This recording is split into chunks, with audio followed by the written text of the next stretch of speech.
Sa Panginoon. Okay, ngayong umaga, ang topic natin ay napapanahon. Yes. Ito ay tungkol sa araw ng mga buhay. No? Yeah, hindi halo na patay, ha? Kasi sineselebrate yan ng buong mundo yata, nagsiselebrate yan no? Araw ng mga patay. Pero tayo, sineselebrate natin araw ng mga buhay. Yes. No, marami kasing tao, ang paniwala nila, kapag sila ay namatay na, yun na yung pinakatuldok ng kanilang buhay. Pag namatay na ika, wala na ika. Tapos na ika, para yun ang katulad lang ng ng hayop. Pag namatay ka na ika, tapos na ika, tuldok na. Wala na, ang nanay Pachino. Wala na, gano'n. Hindi na. Yun ay kung hindi natin alam ang salita ng Diyos. Yeah. Yun talaga yung dulo ng buhay natin. Wala tayong pag-asa. Wala tayong inaasahan kundi yung tayo ay kakain mamaya, paggising, tanghali, o kung may trabaho ka, paggising mo sa umaga, trabaho, kain, tulog, bukas. Yeah. Pag-edad mo ng mga 60 na, 70 na, ayan na. Yan na, nag-umpisa. No, yan mo malalaman kung tumatanda ka na. Kasi ako na ako, 58 na ako Yeah. Malimit na akong pumunta sa mga patay mga kamag-anak, mga kaibigan. Na, andyan na, graduate na. At maraming tao ako nakakausap na mga hindi nakakaalam ng salita ng Diyos.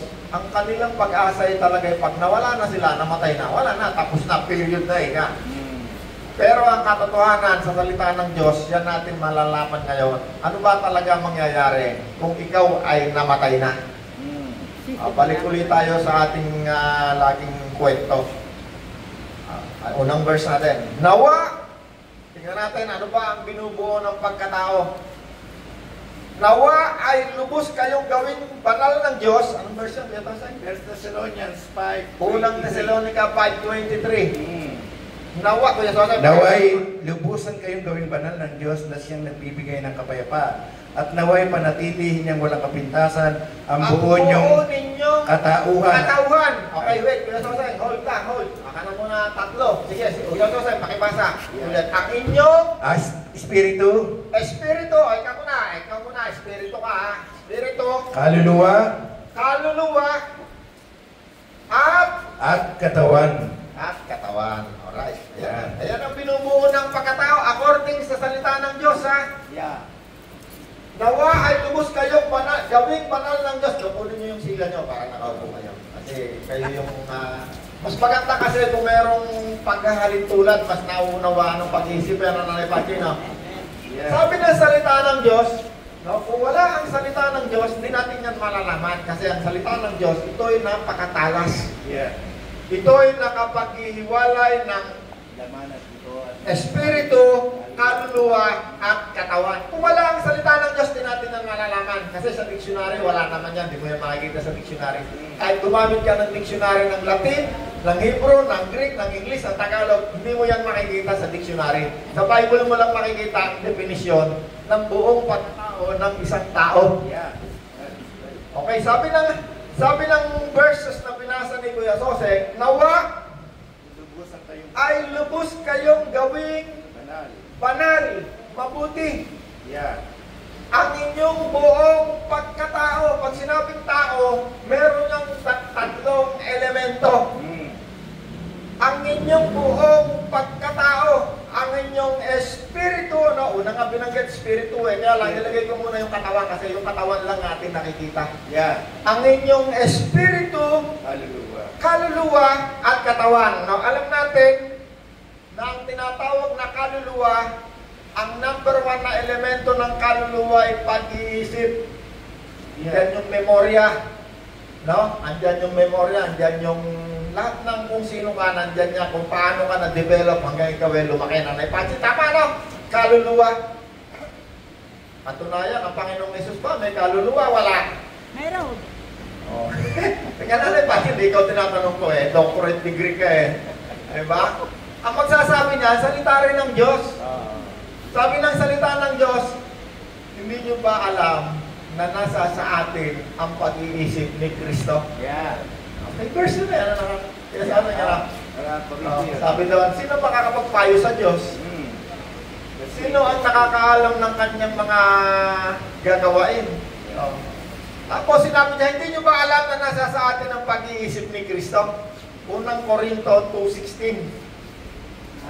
Naunahan ko si Kuya Jose ng ating encyclopedia. Okay, ito yung buong pagkatao.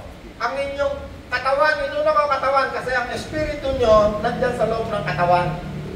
Ang kaluluwa nyo, nandyan yung laman ng pag-iisip nyo. Memorya kasama. Andyan yan. Kaya nilagay ko sa umpisa sa unahan yung katawan kasi hindi naman natin nakikita yung kaluluwa at espiritu nandyan sa loob ng katawan. Isang tao lang yan, ito lang nakikita natin. 3 elemento.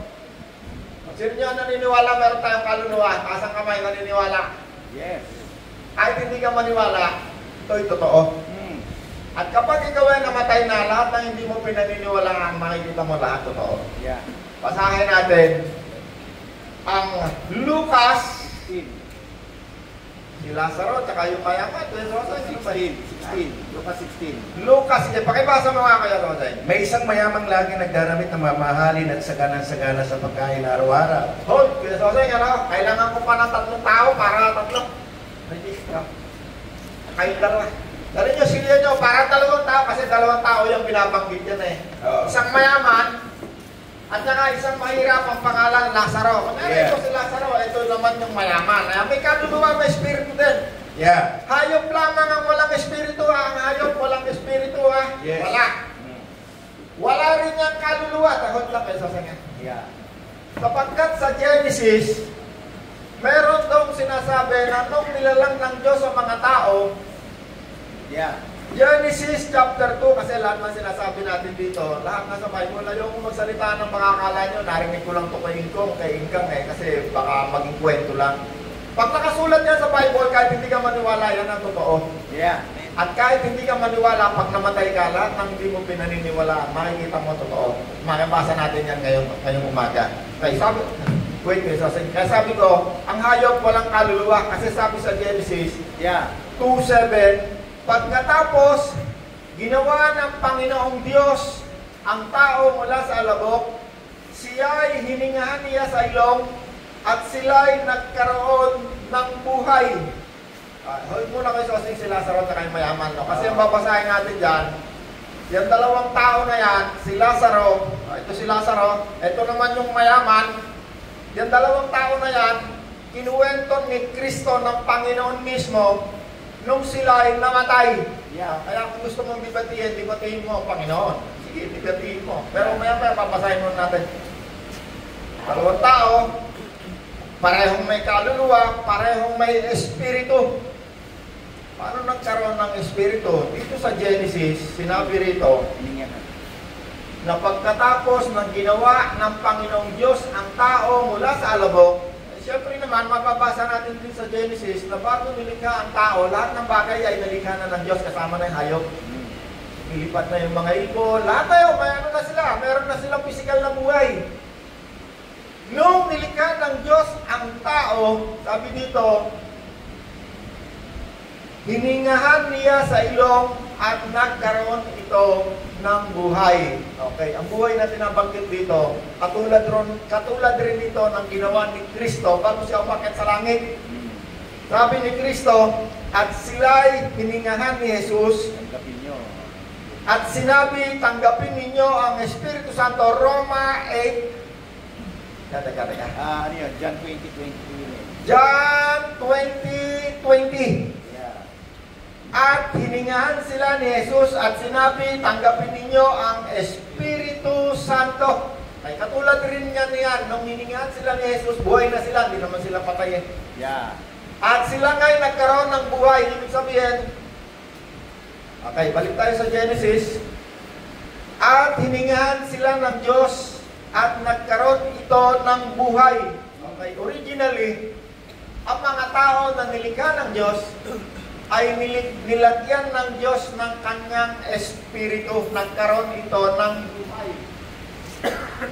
Ito yung original na pagkagawa ng tao, bakit ang lahat ng tao sinilang sa mundo ito ay mayroong espiritu. Yung espiritu na yan, ito yung espiritu, Yung espiritu na yan, hindi yan galing sa tao. Yan ay galing sa Diyos. According sa Genesis, nung unang-unang nilikha ng Diyos ang tao. At nga lamang, yung espiritu na yan, nung nilikha ng Diyos doon sa Genesis, makikita natin doon, dumating ang dyablo, at itong tao na to, yung nalinlang, ito'y napaniwala ng dyablo doon sa mga itinuro ng dyablo, ipinakain ng dyablo ng mga salita na hindi totoo. Kaya sinabi ng Diyos sa kanila nung unang-una pa man, kapag kayo'y naniwala, kumain ng pagkain na ipinapakain ng diablong sinungaling, sabi ng Diyos, kayo'y mawawalay sa Kanya, kayo'y mamamatay. Ang binabanggit doon ng Diyos, una, spiritual na kamatayan, pangalawa, physical na kamatayan. At sila nga'y nawalay sa Diyos, namatay. Kung dadaretyoin niyo yung Genesis, kapag ang Diyos ay makikipag-usap sa kanila, spiritual, nakikipag-usap sa kanila, physical, at hindi na makipag-usap sa Diyos. Sila ay nawalay. Sila ay namatay. Yeah. Paano uli nagkaroon ng buhay? Nung si Kristo ay dumating sa mundong ito, 2,000 taon na ang nakakaraan. Merong nangaral. Katulad ng ginagawa ni Kuya Soseng, galing niya ng... Saan ka galing, Kuya Soseng? Sa Bicol. Bicol! Kasi meron niyang doon mga kamag-anak. Siya ay nangaral. Buti nga, buhay pa si Kuya Soseng, nangangaral na. Kasi itong example natin na itong dalawa, pareho itong namatay. At itong isa ay gusto pang bumalik para siya ay mangaral. Yeah. Sige, Kuya Soseng, go! Okay, Lucas 16. Lucas 16 verse 19. 16 verse 19. 19. May isang mayamang laging nagdaramit ng mamahali at sagana-sagana sa pagkain araw-araw. Gold, kunyari, ito yung mayaman Isang mayaman, nagdadamit ng mamahalin, sagana-sagana sa pagkain, Araw-araw. araw-araw. May isa namang pulubing nagngangalang Lazaro. May isa namang pulubi. Nangangalang Lazaro. Nakabalik ta rin nga natin. Ito muna yung pulubi kasi payat walang makain. Ito yung mayaman kasi mayaman, sagana-sagana sa pagkain. Sa muna yung pulubi, ang pangalan Lazaro. Yeah. Okay, makinig tayong mabuti kasi itong talata na ito sa Biblia, ang nagsasalita rito at nagkukwento at nagtuturo si Jesus mismo. Kaya kung gusto mong debatihin si Jesus, debatihin mo. Okay, tuloy natin kasi sa mayaman, sagana sa pagkain. May isa namang pulubi. Mahirap, pulubi. Nagngangalang Lazaro. Ngalang Lazaro, detalyado Yeah. Kapag ang isang istorya, detalyado, kahit anong ano mo ba, detalyado, yan ay totoo, 100%.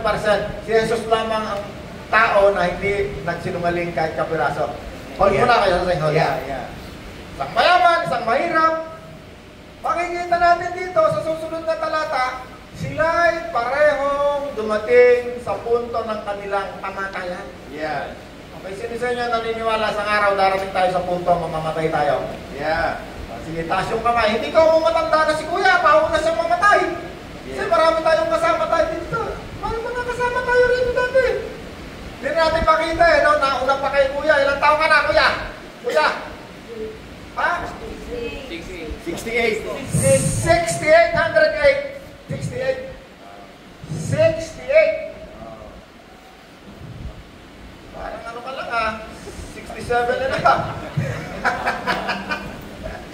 Alright. Lahat ng tao sa daigdig na ito, meron nga, bata pa, namamatay, teenager nga lang, no? Sa pes nga, yung kaibigan ni Abraham, ano, yung kaibigan mo, ano? Namatay, ano? Bata pa. 20 anos lang, may din, namatay. So, hindi garantiya na ikaw ay bata pa, hindi ka na mamamatay. Yes. Kahit anong oras mo lang ngayon, pwedeng bukas, di ka na namin makita. Walang garantiya, Yeah. kung kailan ka mamamatay kasi walang nakakaalam. Dalawang bagay yan ang bagay na yan na mangyayari na hindi nalalaman ng kahit sinong tao. Dalawang bagay, hindi mo alam kung kailan. Ang iyong pagkamatay at ang pagdating ni Kristo sa mundo ito. Yeah. Yung dalawang bagay na yan mangyayari. Kahit hindi ka maniwala, sigurado matasaksihan ng iyong dalawang mata. Right. Mababasa natin yan maya-maya lang. Okay? Sunod, yes, Jose? Namatay ang pulubi. Namatay ang pulubi. Yeah. Pulubi, namatay ha? Okay? At siya'y dinala ng mga anghel sa piling ni Abraham. Siya'y dinala ng mga anghel. Okay, Kuya Sosay, hold ha. Si Kuya Edwin. Dinala ng mga anghel. Namatay ang pulubi, namatay ha. Siya'y dinala ng mga anghel. Ito, isa pa, mga anghel eh. Di ba maraming anghel, ano? Oh, yeah. Dinala ng mga anghel sa piling ni Abraham. At teka, abang, Abraham, halika. Dito ka, abang pangalan mo. Doon ka, sa langit ka. Dali, Abraham eh. Sampol natin. Yeah. Siya'y dinala ng mga anghel sa piling ni Abraham. Okay. Alam niyo pa, sino may palagay paano siya dinala ng mga anghel sa piling ni Abraham? Sige, palagay lang, palagay. Sino? Ikaw. Walang mali sagot. Ikaw, halika. Paano siya dinala ng anghel sa piling ni Abraham? Palagay mo lang paano. Sige, explain mo. Paggawa po ng mabuti. Hindi, dinala ng mga anghel eh, oh. Paano siya dinala doon sa piling ni Abraham? Nasaan ba ngayon si Abraham? Unang tanong ko sa'yo. Nasa langit si Abraham ngayon. Paano siya dinala ng mga anghel sa Abraham? Hindi yung physical na katawan kasi namatay eh. Yung physical na katawan ni Abraham, inilibing. Yes. Okay, inilibing ka. Diyan ka sa libingan doon. Ayan. Oo. Dadalawin ka ng kamag-anak mo dyan every November 1, araw ng patay. Yan, yung physical, mabubulok. Yung physical nating katawan, mabubulok. Itong kanyang katawang kaluluwa at espiritu ay pumunta, dinala ng mga anghel sa piling ni Abraham. Mga anghel, dalhin niyo yun. Kasi hindi nila alam papunta sa langit eh. Hindi nila alam. Dinala ng mga anghel. Ulitin natin may kaya, ang nagkukwento nito ay si Jesus. Si Jesus to si Jesus. Dinala siya ng mga anghel sa piling ni Abraham. Ay, si Abraham, amang Abraham, kasi si Abraham, siya ang ama ng lahat na sumasampalataya sa Diyos. Siya ay ama din natin. Ngayon, tinatawag din natin siyang ama. Yeah. Kasi si Abraham ang ama ng lahat ng sumasampalataya. Sinabi sa Bible na si Abraham ay sumampalataya sa Diyos, kaya siya itinuring na matuwid. Yeah. Sumampalataya. Kanino siya sumampalataya? Sa Diyos. At kay Kristo, kasi pinahayag ng Diyos kay Abraham noong pa man na mayroong darating na manunubos. Yes. Nabasa natin na may verse tayo na mayroon sa Hebrew yata. O saan no? Okay. Sumunod, namatay. Sumunod, namatay. At namatay rin. Namatay ang mayaman. Ang mayaman. At inilibing. Alright, halika. Libingan ka. Kayong dalawa. Libingan ka. Itong katawan, libingan ha. Sige, halika. Libingan. Diyan, pareho kayo sa libingan. Mahirap, mayaman. Saan naman napunta ngayon yung kanyang kaluluwa at yung espiritu kayo sa tuloy mo? Yan. Sa gitna ng kanilang pagdurusa sa daigdig ng mga patay, natanaw ng mayaman si Lazaro sa piling ni Abraham. Natanaw ng mayaman si Lazaro sa piling ni Abraham. Okay. Natanaw ng mayaman si Lazaro sa piling ni Abraham. Ang katawan natin physical, pag tayo namatay, hindi na tayo makakakita. Wala na, nagdidilim na. Sinabi nga raw sa Bible eh, pag namatay ka, Nanay Pati, yung iyong hininga, titigil, hindi na. Meron bang bangkay na humihinga? Wala, patay na eh.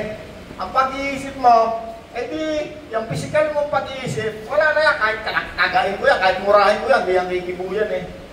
Pero bakit sinabi, natanaw ng mayaman, si Abraham, kasi doon sa dulo, merong lugar eh. Halika, dito kayong dalawa, pumunta kayo dyan. Kasi may tawag yung lugar na yan eh. Kaya sabi rito, no? Sa gitna ng kanyang pagdurusa sa daigdig. Hold on, kayo sasay nga na. Kasi sa dulo pa yan eh, makikita. Lalagyan ko lang ng pangalan, anong lugar yung pinuntahan ng mayaman. Yeah. Nung mayaman na to, at kung bakit yung mayaman na yan, napunta ang kanyang kaluluwa at espiritu. Kasi ang kaluluwa natin ng espiritu, lagi yung magkasama din, naghihiwalay. Kaya sinabi, pag si Kristo tinanggap mo, hindi nyo ba alam na ang pag-iisip ni Kristo ay nasa sa inyo? 1 Corinthians 2:16. Base yan sa Bible, sa salita ng Diyos. Kasi napakaraming turo ngayong araw na to, ngayong panahon ito, tungkol dyan sa kaluluwa at espiritu na hindi mo matatagpuan sa Bible. Pag ang Bible na nagsalita, ibig sabihin ito ang totoo. Yang ating kaluluwa, yang ating espiritu, nung buhay pa tayo, andyan nga tatlong elemento. Maghihiwalay lamang yan kapag tayo ay namatay na. Yeah. Yung physical mong katawan, ililibing, Lahat ng pupuntahan ng physical natin katawan sa libingan, pag-araw ng patay, kung ikaw yun ang paniniwala mo na wala naman sa Bible, pupunta ka rin sa araw ng patay, dadasalan mo yung patay na hindi mo makikita sa salita ng Diyos. Baka nga ito pa makikita natin, itong buhay pa nga ang nananalangin para sa iyo eh. Kasi yung patay makikita natin, ano sinasabi niya eh. Paligin mo po ron. Yeah. At mayroon pa ako mga kapatid na naroon, ayaw ko silang pumunta sa daigdig na ito ng pagdurusa. Okay, number 1, yung lugar na yan, kung saan napunta yung mayaman, yan ay lugar ng pagdurusa. Pangalawa, yung lugar na yan ng mayaman, kung bakit siya napunta dyan sa lugar na yan, ang tawag diyan ay daigdig ng mga patay. Or Hades. Hades. Ano yung pati? Tama na? Yung lugar na yan na pinuntahan ng mayaman, malalaman natin dyan sa babasahin ni Kuya Jose na kinukuwento ni Kristo bakit siya napunta ron sa daigdig ng patay. Hades, daigdig ng pagdurusa, daigdig ng patay. Tuloy mo Kuya Jose. Kaya sumigaw siya, yung mayaman, amang Abraham. Kaya sumigaw yung mayaman, hindi yung physical na katawan ha.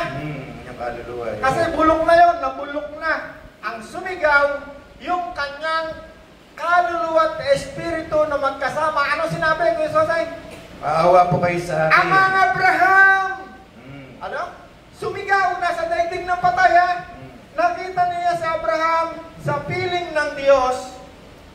Sa piling ng Diyos at si Lazaro, yung kaluluwa, espiritu ni Lazaro sa piling ng Diyos. Makikita natin bakit silang dalawa naghiwalay. Yung mayaman napunta dito sa impyerno o sa daigdig ng patay. Ito namang mahirap ay napunta sa langit. Yeah. Makikita natin kung bakit. Sige, Kuya Jose.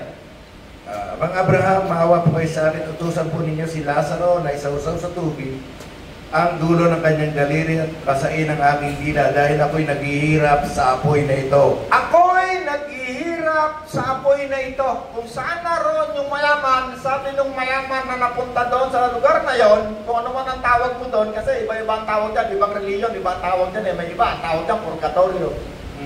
No, sabi nga ng kaibigan kong pari kasi brother yung Bible mo, tinanggal niyo yung ibang libro, kaya hindi na makita yung purgatorio. O sabihin na natin purgatorio, para wala nang pagtatalo, no? Kasi iba-iba ang tawag nila dyan eh. Daigdig ng patay, daigdig ng kung ano man yung tawag mo dyan. Ano sabi niya? Amang Abraham, natanaw niya sa langit. Utusan po ninyo si Lazaro. Nakita rin niya si Lazaro. Yung kanyang kaluluwa at espiritu. Na isausaw ang kanyang daliri. Pasain ang dila. At basahin ang dila.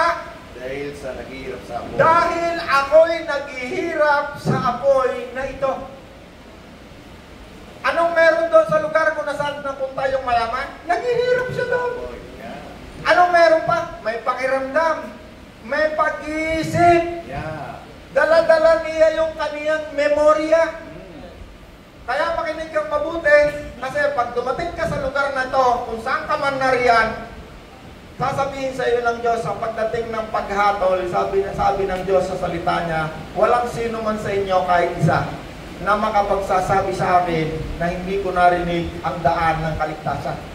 Ang Diyos ay Diyos ng hustisya. Hindi mo pwedeng dayain ng Diyos. Hindi mo pwedeng sabihin sa Diyos, exempted ako niya kasi hindi ko naman alam yan eh. Walang tao kahit isa, kahit ikaw isang ETA, yung katutubo, yung hindi nakakarinig ng nakakaintindi ng Tagalog, maraming mga ngaral na butaran ng anyahan. At tinatranslate pa yung salita niya. May Bible nga dun eh, Bible ng ETA eh. Hindi pwede sabihin ng isang Muslim, hindi ko narinig ang daan ng kaligtasan. Ako nga mismo, naging paraan ako ng Diyos para mangaral sa Muslim. At ang Muslim na ito'y nakarinig tungkol kay Kristo ng kaligtasan. Isa nga nagsabi sa akin kung anong pangalan ng Panginoon sa kanilang mga Muslim. Isa. Tuloy mo pa kaya Sotay? Ngunit sumagot si Abraham, anak, alalahanin mong nagpasasa ka sa buhay. Hold. Kasi tingnan natin, bakit itong taong itong mayaman, hindi nakarating ng langit, napunta kung saan naroon ng daigdig ng pagdurusa. Sabi ni Abraham, anak, alalahanin mong nang ikaw ay nabubuhay pa, ikaw ay nagpasasa sa buhay. Sino sa inyo rito na nakaranas na nagpasasa sa sarap ng kasalanan? Ako. Pasasa ako. Lahat ng gusto ng katawang ito, ginawa ko. Nagpapasasa. Nung wala si Kristo. Subalit nung ako'y nakarinig ng mabuting balita, ako'y nagsisi. Ibig sabihin, ayoko na. Ayoko na ng kasamaan, ng laman, ng hilig ng laman. Lahat ng uri ng kawalangyaan, ako'y nagsisi sapagkat si Kristo ang unang nangaral. Pagsisihan ninyo, talikuran ng inyong mga kasalanan. Tuloy kayo, Sosay. Anak, alalahanin mo, nagpasasa ka sa buhay nang ikaw ay nasa lupa. Nagpasasa sa buhay nung siya'y nasa lupa. At si Lazaro naman ay nagtiis. At si Lazaro naman ay nagtiis. Naalala nyo sinabi ni Kristo na tayo makipagtiis sa Kanya? Yeah. Ano? Yung pagtitiis, ano? Kung tayo'y kasama ni Kristo sa pagtitiis, tayo'y makakasama rin niya sa kaluwalhatian. Yeah. Oh, nakapasa nyo yan? Yeah. No? Meron tayong verse nun eh. Roma 8, 16 to 18. Hold muna yan, kasi nga babalikan natin yan, ha? Okay. Ang Espiritu ang nagpapatotoo kasama ng ating Espiritu. Okay, yan na yung tumanggap na kay Kristo, no? Ito kasi, ang nagkakwento rito, si Jesus, ha? Wala pa si Jesus sa langit kasi siya nagkukwento eh. Dito naman sa panahon natin ngayon, sabi sa Roma 8, 16 to 18, ang Espiritu, banal na Espiritu, ha? Ang nagpapatotoo kasama ng ating Espiritu, ito yung mga nagsisi, tumanggap kay Kristo, na tayo'y mga anak ng Diyos at kasamang tayong tagapagmana niya. Okay, kaya kasi medyo daradyo yung mga. Sapagkat kung tayo kasama niya sa pagtitiis, tayo makakasama niya sa kanyang kaluwalhatian. Hallelujah. Merong pagtitiis eh, no? Yeah. Hindi yun. Ito yung minsan sinasabi ng marami na kailangan pagtrabahuhan mo kayang iyong kaligtasan. Hindi! Pero meron tayong gagawin. Yung temptation, yan merong pakiramdam, nararamdaman natin yan. Yung lahat ng kasalanan na yan, habang nabubuhay pa tayo, meron niyang temptation pinatawag. Kahit yung pera, may temptation na. Yeah. Babae, lust. Oo, sabi natin, pati lust. Pero kailangan mo makipagtiis kay Kristo kasi tinutulungan tayo ni Kristo na tayo'y lumayo sa kasamaan. Meron din tayong gagawin, pero hindi ibig sabihin kung ikaw man ay medyo natupilas ka, hindi ibig sabihin na wala na yung kaligtasan mo kasi ang kaligtasan wala namang bayad eh. Yeah. Makikipagtiis lang tayo kay Kristo. Bakit? Si Kristo, siya ang unang nakakaramdam kapag mayroong kasalanan, temptation sa paligid natin. Amen! Amen. Tumahan tayo? Okay, Kuya Jose, pakidiretso yung huling si Lazaro. Yeah. Ngunit sumagot siya, Okay, anak, hold alalahanin. lang ha, patay na to ha. Nakalibing na, wala na, irrelevant na yung katawan nila, andyan na, nakalibing, bulok na. Itong kinukwento natin na to, ito ay si Jesus mismo ang nagkukwento ha. Hindi ito yung panahon natin ngayon ha. Ito yung matagal ng panahon na si Jesus mismo, si Jesus ay 2,000 years old, 2,000 years ago na nabuhay. So, Yeah. sabihin natin 2,000 years ago na tong kwento na to. Yeah. Pero si Jesus, pag nagkwento, 100% totoo. Okay, tuloy ko sa tayo. Ngunit sumagot si Abraham, anak, alalahanin mo nagpasasa ka sa buhay nung ikaw ay nasa lupa at si Lazaro naman ay nagtiis ng kahirapan. Subalit ngayon ay maligaya sa rito samantalang ikaw na may nagduro sa riyan. Hoy, i-describe lang natin kung ano yung lugar kung saan napunta si Lazaro. Yung iba ang tawag dyan, paraiso. Yung iba naman ang tawag dyan, langit. Kahit anong tawag mo dyan, basta ang sabi dyan, si Maligaya. Lazaro anong nangyayari nung kay Lazaro? Si Lazaro Maligaya. ay maligaya. Maligaya. Maligaya sa piling ni Abraham, sa piling ng Diyos. Amen. Ibig sabihin, may pagkakaiba. Yung daigdig ng patay, nagdurusa. Saboy. Yeah. May apoy. Hindi ako nagsabi na na, si Kristo. May apoy. Kaya nga kung ano tawag mo to, kung gusto mong tawagin na yung impyerno, pwede rin, ikaw bahala. Basta andun sa daigdig ng pagdurusa. May apoy, nagdirap. Dito naman sa langit, si Lazaro, nakarating yung kanyang kaluluwa at espiritu sa langit, sa piling ng Diyos. Inaaliw. Oo, inaaliw. Inaaliw siya ron. Ano ba yung inaaliw? Siguro, pag tayo, inaliw tayo rito ng Diyos, ba? Kaya ang tawag sa atin, bless mga pinagpala Kasi pag meron tayong gusto, nasa puso pa lang natin, binibigay na ng Diyos. Kaya sabi ng Diyos, naparito ako upang kayo bigyan ng buhay na masaya. Sabi ni Kristo. Ang Diyos ay mang-aaliw. Okay, sasagtuloy pa. Sabi rito, si Lazaro ngayon ay maligaya samantalang ikaw naman na mayaman ay nagduro sa riyan. Nagdurusan. Bukod dito may malaking bangin sa Bukod pagitan. dito, May malaking bangin sa pagitan natin. tignan nyo ha, Kaya't ang mga Nakakausap ng nasa daigdig ng patay, si Abraham na naroon sa langit. Spirit to spirit yan. Makikita natin maya-maya sa babasahin ni Jesus, itong mayaman na to na nagpasasa sa kasalanan, dito naniniwala sa langit. Hindi rin ito naniniwala sa lahat ng ginagawa natin ngayon tungkol sa salita ng Diyos. Makikita natin. Makikita natin ang dahilan bakit siya napunta roon sa daigdig ng pagdurusa. Si Lazaro naman, hindi ko mo siya mahirap ay siya napunta ng langit. Hindi. Maraming mahirap pupunta rin ng impyerno. Yeah. Palagay ko. Hindi yun na dahilan. Hindi ko mo siya mayaman, napunta siya ng impyerno. Ito namang mahirap, hindi ko mo siya mahirap, napunta siya ng langit. Makikita natin. At makikita natin ang sarili natin dito. Well, sa tuloy. Bukod dito, may malaking bangin sa pagitan natin kahit ang mga narito ay hindi makakapunta diyan at ang mga naririyan ay hindi makakapunta rito. Hoy! Ito ang katotohanan na sinabi ng Diyos, kapag ikaw pumunta ka na sa daigdig ng patay, hindi ka na makakapunta pa sa langit. Hindi totoo yung ikaw ay pupunta sa sementeryo, mananalangin ka raw, magtitiri ka ng kandila para yung patay mo pumunta ng langit. Or yung katulad na sinasabi ng ibang reliyon, ikaw ay magpapamisa ba tawag doon? Yeah. At yung kaluluwa ng namatay mong kamag-anak o mahal sa buhay, pag pinagdasal nyo at pinagmisa, siya ay mapupurga at pag napurga na siya, lilinis na, pupunta na siya ng langit. Hindi wala yung katotohanan.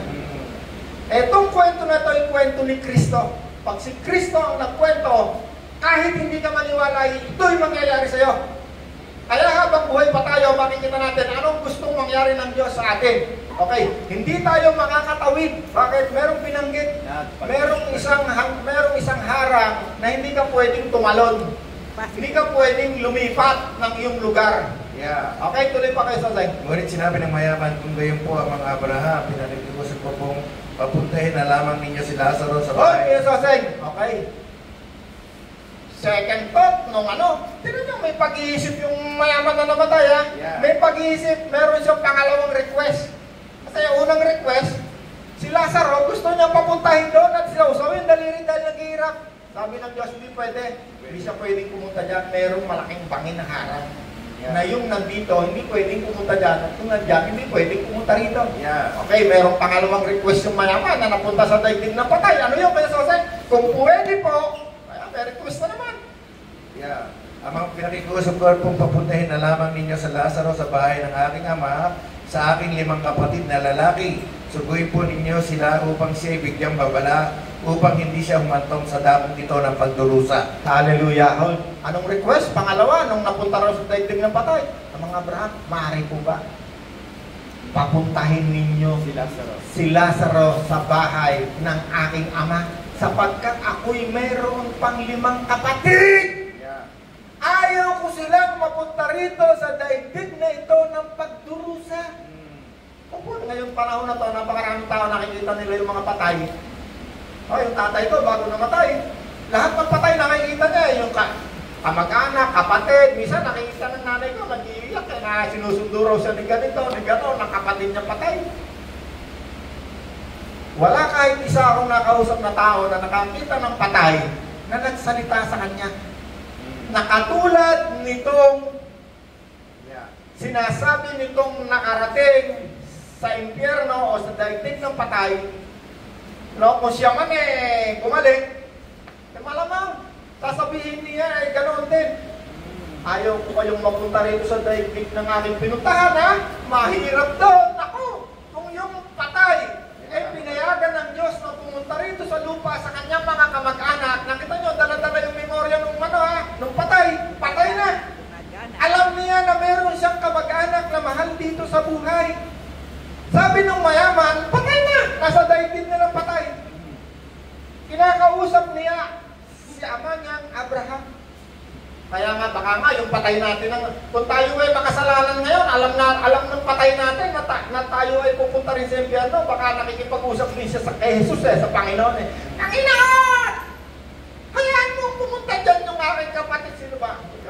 Marami na akong mga kapatid kay Kristo na namatay Alam ko, nasa langit Baka pag pumunta raw yung isang kakilala na pabalikin mo si Pastor kasi para mangaral yung kapatid ko nandoon, pupunta rin. Ayaw ko silang pumunta rito sa lugar ng pagdurusa. Meron pa rin siyang pagmamahal. Yeah. Tama na ni Pachino. Yeah. Kaya nga sinabi dito sa akin, binabasa kanina kung ang mamahalin mo lamang ay yung magmamahal din sa'yo, anong gantimpala naghihintay sa'yo? Kahit ang mga masama at makasalanan ay nagmamahal din sa mga nagmamahal sa kanila. Yes. Papunta ng impyerno! Hindi sapat ang paggawa mo ng pagmamahal kung kanino anumang uri na mabuti na gawin mo, hindi sapat. Ang kaligtasan natin ngayon ay pagtanggap lamang kay Kristo. Yeah. Kaya panahon natin ngayon, itong kinukwento ni Kristo, panahon nito niya 2,000 years ago, si Kristo isang Hudyo. Ang kaligtasan ng mga Hudyo ng panahon na yon ay pagsunod sa kautusan ng mga Hudyo.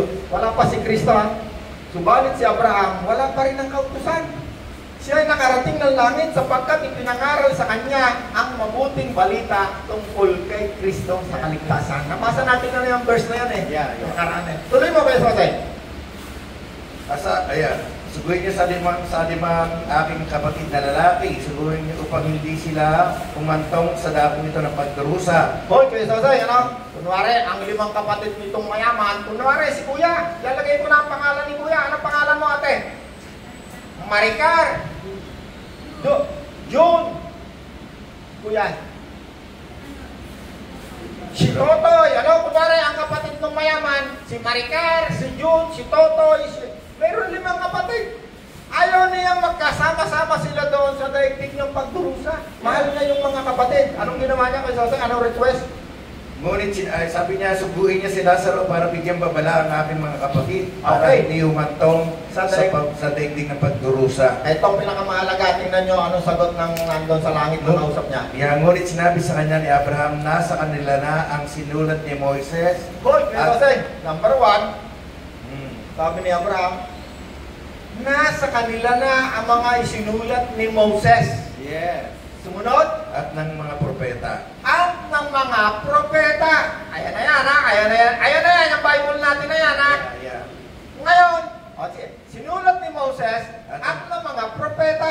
Yun ang kanilang sundin. Yon ang kanilang sundin sapagkat itong mga Hudyo na to, ang kanilang yung law of Moses, sinulat ni Moses. At yung mga isinulat ng mga propeta, pagkatapos nung 5 doon sa ating Bible na yan, yung unang 5, susunod yan, mga isinulat ng mga propeta. Yeah. Wala pa yung libro ng bagong tipan. Bakit? Sapagkat tayong mga Hintil ay itinayo Saliga. ng mga apostol sa saligang napakatibay na ang pundasyon ay si Kristo. Wala pa yung bagong tipan kasi si Kristo ang nagtuturo dyan. Yeah. Okay? Tuloy mo, kayo Sosay. Sumagot ang mayaman, hindi po sapat ang mga Hindi po sapat ang mga yan na Bible na yan. Hindi siya naniniwala sa Bible. Ngunit kung magpapakita sa kanila ang Ngunit, kung magpapakita sa kanila ang isang patay na muling patay na muling nabuhay. Hold. Yeah. Yan ang gusto yan ang ginagawa ng Diablo ngayon. Yung mga nagpapakita sa kanila yung patay, nakakala nila, yan yung patay nila, yung mga nakikitang patay. Yan ang ginagawa ngayon ng Diablo. Yung mga patay, nakikita nila. Yung mga kilala nilang patay na, nakikita nila. Alam niyo kung totoong ang patay ay naririto sa mundong ito at pag-alagala. Abay, kuya, napakasarap ng mamatay. Bakit? Ang mga sexy na kapitbahay mo, bubusongan natin lahat yan. Magpaparty tayo dito sa lupa. Di ba?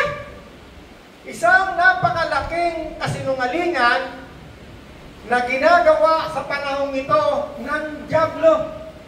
Diba, dito, meron tayo sa Bible natin, meron tayo yung tatlo, yung espiritong naghahari sa daigdig na ito. Yeah. Ang espiritu ng kasamaan na siyang dumadaya sa isip ng mga taong ayaw sumampalataya kay Kristo. Yeah. No, merong Diablo, merong isang kapangyarihan na dumadaya sa isip ng mga tao na ayaw sumampalataya kay Kristo. Yan yon. No, sabi ni Lazaro, maaari po bang pabalik? No? Ano sabi ng Diyos? Kahit ang isang patay na muling mabuhay. ay muling mabuhay. Okay? Hindi sapat iyon, ngunit kung magpapakita sa kanila ang isang patay na muling nabuhay, magsisisi sila tatalikuran ng kanilang mga kasalanan. Sinabi sa kanya ni Abraham, Hold. Hold. Yeah. Ano sabi nitong napunta ng impyerno, ano? Sabi niya, ano?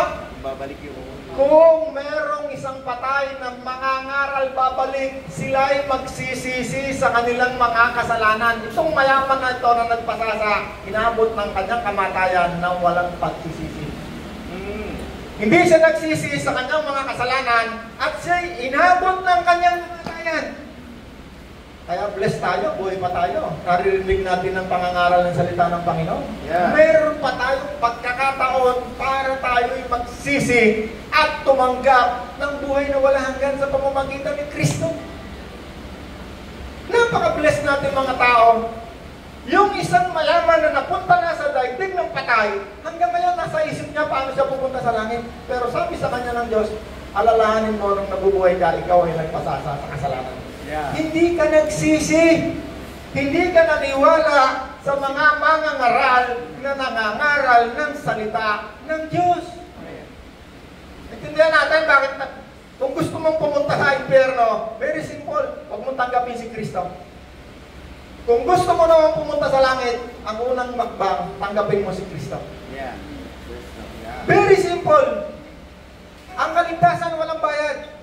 Habang nabubuhay ka pa sa mundong ito yung oras para ikaw ay magsisi. Dahil pag ikaw ay patay na, o ikaw ay naka-stroke ka na at naka-iwaya ka na sa kama ng karamdaman mo, ewan ko lang kung may pagsisisi pa rin. Kasi kahit nabigyan mo ng babae yan, ng porno, ng alak, baka hindi na. Hindi na yan makakagalaw eh. Pagka ikaw ay kasi nakita ko, nag-alaga kami ng mga kamag-anak na lolo ko, inabot na, hindi na nagalaw, pati mata, hindi na nagalaw eh, pero buhay pa. Ewan ko lang kung pwede pang pagsisisi yun, siguro, pagka talagang tapat, hindi naman ako hukom para sabihin kung ano. Pero ang pinaka-the best na oras ng pagsisisi sa buhay na ito ay kapag tayo nandito sa kalakasan. Yeah. Palakpakan natin ang Panginoon. Sabi ng salita ng Diyos, alalahanin mo ang Diyos. Habang ikaw ay mayroong pang panlasa. Yeah. Mayroong ka pang malinaw na paningin at lakas. Sabi ng Diyos, alalahanin natin ng Diyos sa mga panahon ito. Hindi sinabi, hindi siya. Kung alam mo lang kung kailan ka mamamatay, baka pwede mong gawin. Ang problema, hindi mo alam kung kailan ka mamamatay. Hindi naman lahat ng tao napunta sa karamdaman na marami namamatay bukas. Ngayon, nakalakas-lakas bukas, patay na. Hindi na natin makita. At kapag ikaw ay namatay, no, hindi ito pananakot, ito yung katotohanan. Inabot ka ng iyong kamatayan at ikaw ay nagpapasasa sa kasalanan. Alam natin yun, kung ano yung nagpapasasa. Manood ka lang ng porno, panurin mo ng panurin eh. Inabot ka ng kamatayan, nagpapasasa ka. Inabot ka kasalanan. Yeah. Meron kang babae, naku, kasarap-sarap, meron kang number 2, hindi nabibisto. Nagpapasasa ka. Meron kang ninanakaw, may mga pera kang sarap ng pagkain mo, pasasang-pasasa ka. At inabot ka ng kamatayan at hindi mo natanggap si Kristo, hindi ka nagsisi, baka impyerno ang abutin mo. Pero sigurado ako, pag tinanggap mo si Kristo, anumang oras, ikaw ay nagsisi. No, may dalawang bagay, paano naliligtas eh. Yung iba tumanggap lang sa puso, yung iba sa puso. Kapag tinanggap mo si Kristo sa puso, ay ibig sabihin, ikaw ay nagpasya, ayaw mo na ng kasamaan. Ang Espiritu ng Diyos pupunta sa iyo. Kaya nga sinabi dito sa verse natin eh, ang Espiritu ang nagpapatotoo, Espiritu ng Diyos, kasama ang ating Espiritu na tayo'y mga anak ng Diyos. Sino sa inyo tumanggap na kay Kristo, taas ang kamay. Tignan nyo, halos lahat. Pero kung hindi ka pa nakakatiyak, gusto mong tanggapin si Kristo na may pagsisisi. Kasi ang kasalanan, ikaw lang naman nakakaalam yan eh. Hindi mo naman sasabihin sa amin eh. Pero nga, ako yung mayroong babae eh, mayroong number 2. Yeah. Ano magsasabihin? Pero alam yan ng Diyos. Bakit? Yung Espiritu na nandiyan dyan sa katawan mo, yan ay galing sa Diyos. Wala kang pwedeng ilihim sa Diyos. May naunawaan tayo ngayong umaga. Sige, tayo. Kung nais mong tanggapin si Kristo, sabi ni Kristo, pagsisiyan mo ang talikuran ng iyong mga kasalanan. Sabi ni Kristo, bibigyan kita ng buhay na masaya, buhay na masagana, at buhay na ganap. No? Kaya yung Jeremiah, sabi ko sa sarili ko, yung Jeremiah, hindi yan sa akin. Sa inyo na lang yan, kasi sa Jeremiah, I know the plan I have for you, plan to prosper you, and not to harm you. Sabi ko, gusto ko yung pangako sa akin ni Kristo sa Bagong Tipan. buhay na masaya, buhay na ganap, buhay na wala hanggan. Although, kung gusto nyo yung Jeremiah, physical na blessing, okay rin yun. Pero gawin nyo yung pangako ni Kristo, tanggapin ninyo, yun ang pinaka-the best. Merong buhay na wala hanggan ang pangako. Kung gusto mong tanggapin si Kristo ngayon, meron siyang sinasabi, pagsisihan, talikuran ng inyong mga kasalanan. Ikaw lang ang nakakaalam yan. Kaya ngayong umaga, kung gusto mong tanggapin si Kristo, kailangan mong magpasya. Kung ano man yung kasalanan na iyong ginagawa, ikaw lang ang nakakaalam niyan. Kailangan mong magpasya ng pagsisisi. Ngayong umaga, kung gusto mong tanggapin si Jesus, sabihin mo, Panginoong Jesus, patawarin mo ko. Ako'y nagsisisi, hindi ko na muling gagawain. Ayaw ko na ng kasamaan. At mula ngayon, tinatanggap kita bilang aking Panginoon at tagapagligtas. Tinatanggap ko rin ang buhay na masagana at ang buhay na ganap at ang buhay na walang hanggan na pangako mo sa amin, sa akin. Salamat po. Mula ngayon, ako'y anak na ng Diyos at tatawagin kita Ama kong Diyos. Salamat po, Ama, sa pangalan ni Jesus na aking Panginoon. Amen.